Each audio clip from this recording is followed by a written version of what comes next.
मैं 2 महीने रहकर आया चमन में ना, तो मेरी सेहत बहुत अच्छी होना शुरू हो गई थी, क्योंकि मेरा पेट खराब रहता था हर वक्त कराची में। और मैं, ये बात होगी 30-35 साल पुरानी, तो बल्कि 30-35 से ज्यादा हो गई, ये 91-92 की बात होगी, हाँ तकरीबन 30 ही समझ लें आप। तो मेरा पेट 95-96 की बात है, तो मेरा पेट रहता था खराब और मैं बारीक सा हो गया, दुबला, ऐसे लगता था जैसे कोई यरखान का मरीज होता है। ये मैं नौजवानों को बता रहा हूं सेहत का नुस्खा। दवाएं खा खा के हर वक्त खांसी, हर वक्त खांसी, जो मुझे देखते बोलते कोई शायद पीलिया का मरीज है ये। इतनी तबीयत खराब, खांसी, नजला और दुबला पतला बिल्कुल, बहुत टेंशन। हकीमों के पास गया, डॉक्टरों के पास गया, ठीक होने का नाम बोलो नहीं, पेट ही खराब। खैर उन दिनों में चमन में दौरा सर्फ, दौरा नहव, कोई हमारे उस्ताद थे, तो इलाज की नीयत से नहीं, मैं 2 महीने के लिए वहां गया, शदीद सर्दी में, दिसंबर जनवरी में। लोगों ने मना भी किया, तुम अपनी सेहत तो देखो, सेहत तो देखो, और इसमें जा कहां रहे हो चमन में, दिसंबर में कौन चमन कोयटा जाता है, इतनी शदीद सर्दी है। मुझे शौक था, मैंने कहा नहीं भाई वहां कुछ कोर्स हो रहा है, मैं जाऊंगा। मैं जब गया तो वहां मुझे एक आलिम मिले, उन्होंने मेरी सेहत देखी, उन्होंने कहा इस सेहत में ये सर्दी बिल्कुल भी आप पे सूट नहीं करती, वापस निकल जाओ। आपकी, मुझे खांसी हो रही थी, नजला हो रहा था, सर भारी रहता था, पेट हर वक्त खराब रहता था। उन्होंने कहा बेटा तुम्हारी सेहत सही नहीं है। मैंने कहा नहीं, मैं आया हूं, मैं यहां अभी 2 महीने पढ़ के जाऊंगा। कमाल की बात यह है कि मैं जब वहां ठहरा हूं तो एक ही दिन में मेरी सेहत ठीक होना शुरू हो गई। मैं बिला मुबालगा कह सकता हूं, बहुत ज्यादा अगर डिले करूं ना तो 48 घंटे, 2 दिन में खांसी बिल्कुल खत्म। 2 दिन में खांसी क्या हो गई, बिल्कुल खत्म। कोई खांसी का सिरप नहीं, कोई मेडिसिन नहीं, जो दवाएं थी वो तो वैसे ही छूट गई। नजला बिल्कुल बोले खत्म। मैंने कहा ये हो क्या रहा है मेरे साथ, ठीक क्यों हो रहा, मुझे तो बीमार होना चाहिए। खा क्या रहे हैं, दुम्बे, लोबिया खा रहे हैं और दुम्बा खा रहे हैं। अच्छा दुम्बा खा रहे हैं तो दुम्बा भी बड़ा मजे का होता था। अब क्या हुआ कि दूध की चाय भी नहीं थी, सिर्फ ग्रीन टी थी वहां पे। 2 महीने बाद जब मैं आया हूं, मैं लाल टमाटर और ऐसा मोटा ताजा, ऐसे लग रहा था कुर्बानी के लिए तैयार किया किसी ने अपने फार्म में। होते हैं ना हमारे यहां तैयार नहीं होते। बड़ी जबरदस्त सेहत मेरी हो गई, और वैसे भी मैं खांसी वांसी सब मार्केट से क्या हो गई, शॉर्ट।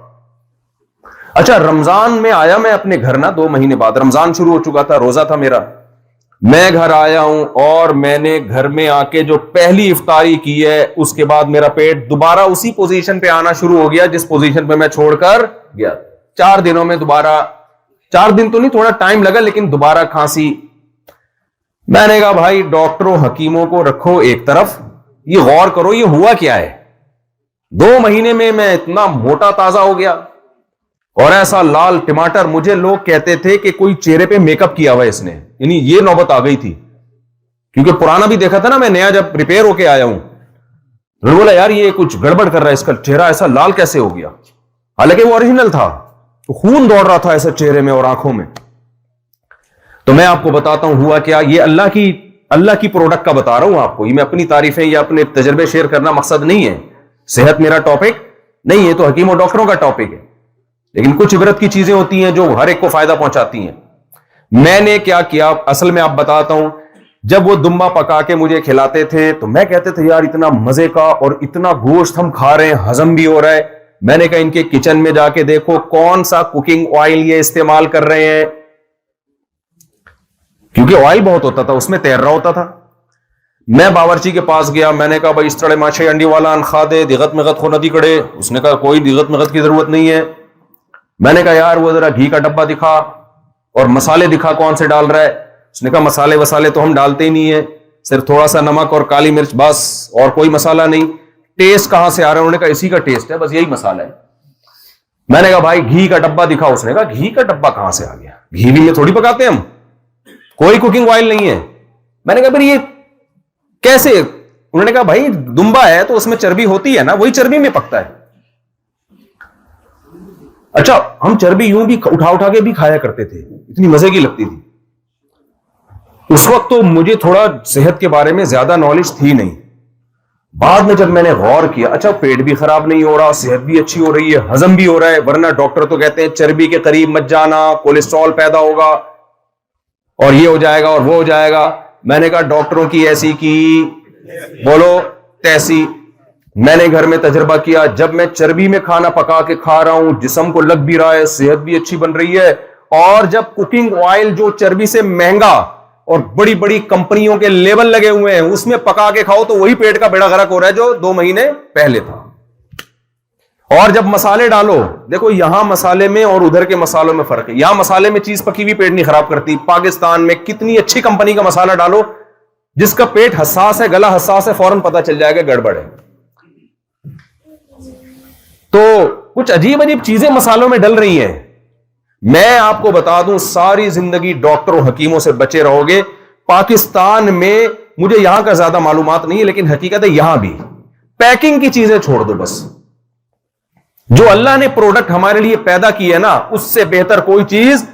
अगर डॉक्टर 100 दफा उल्टा लटक के बैतुल्ला की छत पे खड़ा होकर कहे ना कि डब्बे का दूध पियो, मत पियो डब्बे का दूध, 100 दफा उसके फजाइल बयान करे, आप भैंस का दूध पियो जो गवाला निकालता है, चाहे वो सारी दुनिया के सारे साइंसदान बोले कि इसमें जरासीम है, अबे जरासीम की ऐसी की तैसी, पी लें तो जरासीम यार, वो नेचुरल है।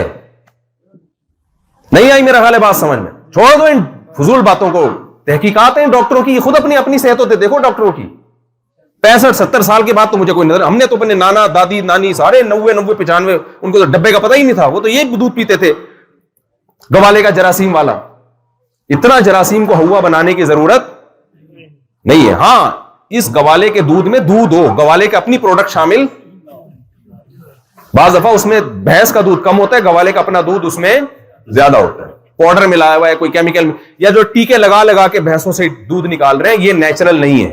क्योंकि गाय दूध देती है अल्लाह की मर्जी से। अब जो दूध दे रही है वो अल्लाह की मर्जी से नहीं दे रही, वो गवाले की मर्जी से दे रही है। वो टीके निकाल लगा लगा के जबरदस्ती उससे दूध क्या कर रहा है, खींच रहा है। तो डब्बे के तो करीब भी मत जाओ, हम भुगते हुए हैं बहुत, इलाज करा करा के थक गया था। अब मेरे इस बयान जब जाता है, लोग कहते हैं आपका तजर्बा आप पे ऊपर है, सारी दुनिया के थोड़ी, भाई और भी लोगों पे हमने देखा है। तो जो अल्लाह की तख्लीक है ना, अल्लाह की बनाई हुई चीजें। मैं एक और छोटा सा वाकया इस बात को मुकम्मल करने के लिए बताता हूं। हमारे एक रिलेटिव थे, मेरा एक ससुराल जो है ना, उनके जानने वाले बहुत बेचारे मिस्कीन गरीब लोग। तो मेरे घर वालों ने कहा उनके घर चलते हैं, बहुत गरीब लोग हैं।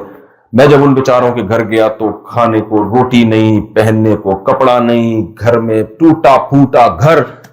बच्चे मिलने के लिए आए तो ये लंबे तड़ंगे, ऐसी खूबसूरत स्किन उनकी बच्चों की ना चमकदार, कहीं से लगी नहीं रहा था कि ये कमबख्त गरीब है। उनके चेहरे की रौनक और उनकी सेहत देख के मुझे लग रहा था मैं इनसे ज़कात अपने लिए मांगू। यार आपको तो कुछ इजाफी खाने को क्या कहे भाई, मोटा फकीर और दुबला हकीम, इस पे कभी एतमाद करना चाहिए। अबे हकीम, अगर तू खुद इतनी सेहत का है तो तू क्यों इतना पतला है? और मोटा फकीर का मतलब तू इजाफी खाने को मिल रहा है तभी तो मोटा हुआ है, तू तो फकीर कहां से हो गया? तो मैंने कहा भाई ये जो मसला है ना, ये बंदा, ये घर वाले जो है इतने सेहतमंद माशाल्लाह, और बीमारियां भी नहीं थी। मैं चूंकि वो 2 महीने भुगत के आ चुका था ना, दुम्बे की चर्बी फोड़ फाड़ के आया हुआ था मैं, तो मेरे ध्यान में वो वाकया भी था। तो मैंने पूछा भाई ये लोग खाते क्या है? तो वो उनकी जो वालदा थी बच्चों की, उन्होंने बताया बेटा हम तो गरीब लोग हैं, हमें तो ये डालडा और ये कुकिंग ऑयल खरीदने के पैसे नहीं है।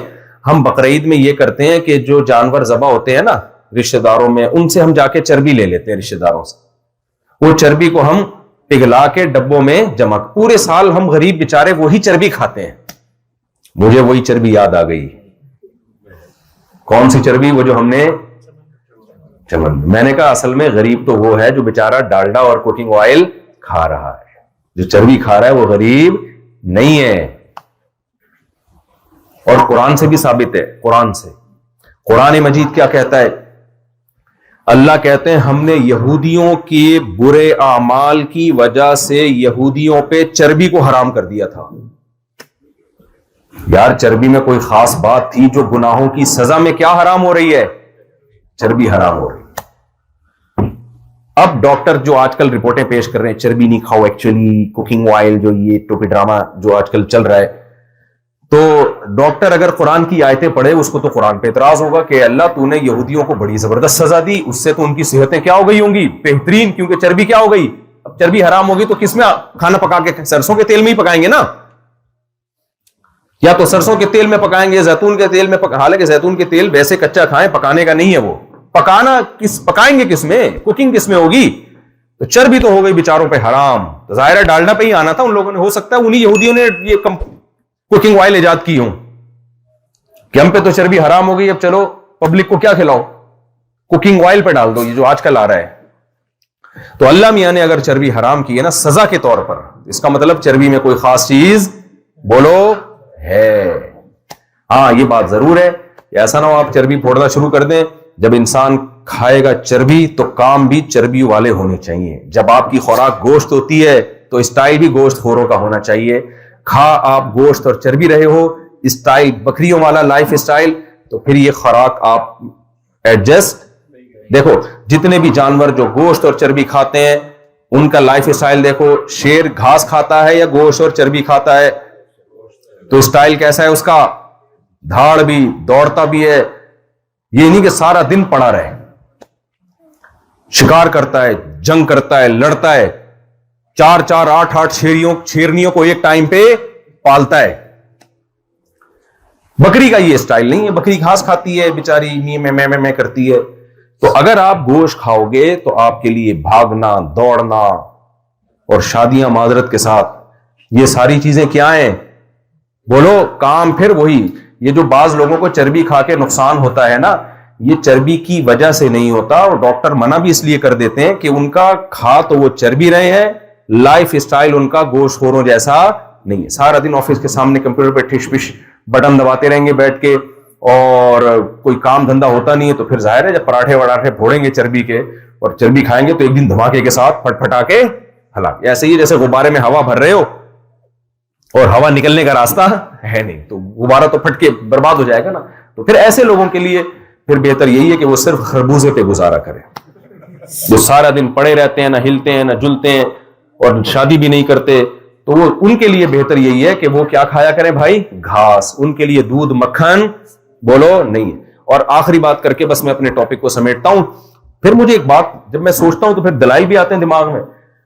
फिर मुझे एक बात याद आई, मैंने कहा यार हम लोग कितने बेवकूफ हैं, कितने जिंदगी हमने तबाह कर दी है कुकिंग ऑयल खाते खाते। एक कॉमन सेंस की बात है कि अल्लाह मियां ने, अच्छा वो कहते हैं वो जो दुम्बे के पीछे चर्बी होती है ना चमन में, उन्होंने कहा कि उस चर्बी में हम पकाते हैं, वो चक्की जो है ना उसी चक्की में गोश्त पकता है। मेरे दिमाग में दलील आई कि अल्लाह बार बार इन जानवरों की नेमत बयान करता है कि ये दुम्बा मैंने किसके लिए पैदा किया, तुम्हारे लिए, इसका ऊन से भी फायदा उठाओ, इसके गोश्त से भी। तो इतनी बड़ी चक्की जो दुम्बे के पीछे लटका दी, क्या वो दुम्बे के फायदे के लिए, बोलो ना। असल में वो कुदरत की तरफ से साइन है कि ये जो दुम्बा, ये जो गोश्त है ना, ये जिस घी में पकेगा, ये डब्बा कंपनी की तरफ से फ्री है। नहीं आई बात। बाज दफा ये होता है ना, कंपनी एक चीज देती है, दवाएं आती हैं, बास चमचा फ्री होता है कि भाई इसी में डाल के पी लेना, अलग से चमचे किचन में जाने की तुम्हें जरूरत, लोग ढक्कन में डाल डाल के पी रहे होते हैं ना दवाएं। ऐसा ही होता है, हम लोग तो ऐसे ही करते थे, भाई दवा चम्मच कौन लेने जाएगा, सुस्त कौन है ना हमारी कौम, तो वही हिलाया वही ढक्कन में पी गया। वो ढक्कन गंदा होता रहता है, झूठा होता रहता है, उसमें थूक जाता है।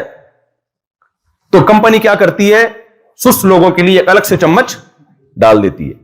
तो अल्लाह मियां ने क्या किया, गरीबों के लिए, बल्कि अमीरों के लिए भी, इंसानों के लिए अल्लाह ने क्या कहा कि भाई दुम्बा पकाने के लिए तुम्हें जाना पड़ेगा कुकिंग ऑयल के लिए इधर उधर, ना ना ना ना, इसके पीछे घी का डब्बा मैंने पहले से लगा दी। और वो बेचारा इतने बड़े डब्बे को सारी उम्र लेके घूमता है, इतना बोझ है, आप वो चर्बी काट देना तो दुम्बे को बड़ा रिलैक्स होगा। वो अरे यार अच्छा भला खाम खामो में वो कहीं छलांग लगाता है, वो उछल के टड़क करके लगता है, उसके हर तरह की टेंशन है उस डब्बे में। लेकिन अल्लाह मियां ने कहा ये टेंशन तू उठाएगा, क्योंकि मैंने तुझे तेरे लिए पैदा नहीं किया, मैंने तुझे इंसानों के लिए पैदा किया। लेकिन इंसानों को कंपनियों ने बना दिया उल्लू। कंपनी ने बोला ना ना ना, एक्चुअली ये जरासीम होते हैं, एक्चुअली कोलेस्ट्रॉल और एक्चुअली टोपिड्रामा, ये जो तेजाब से धुला वो ऑयल है ना जो चमक रहा है, हालांकि वो चमक इसलिए रहा है पता नहीं कौन कौन से केमिकल डाल के उसको धोया इन्होंने, ये है असल आपकी सेहत के लिए। और इसमें एडवर्टाइजमेंट में उछलते कूदते बच्चे भी दिखा रहे हैं कि बच्चे ने वो कुकिंग ऑयल का पका हुआ खाना खाया और ऐसे भाग रहा है, दौड़ रहा है, और मियां बीवी मुस्कुरा के एक दूसरे को लुक में खिला रहे हैं, देखो ये ऑयल खाओगे तो आप में मोहब्बत पैदा हो जाएगी।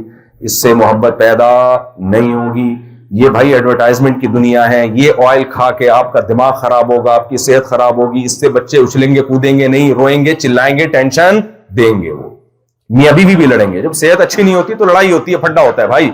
खुश सेहतमंद आदमी होता है, बीमार आदमी थोड़ी खुश होता है।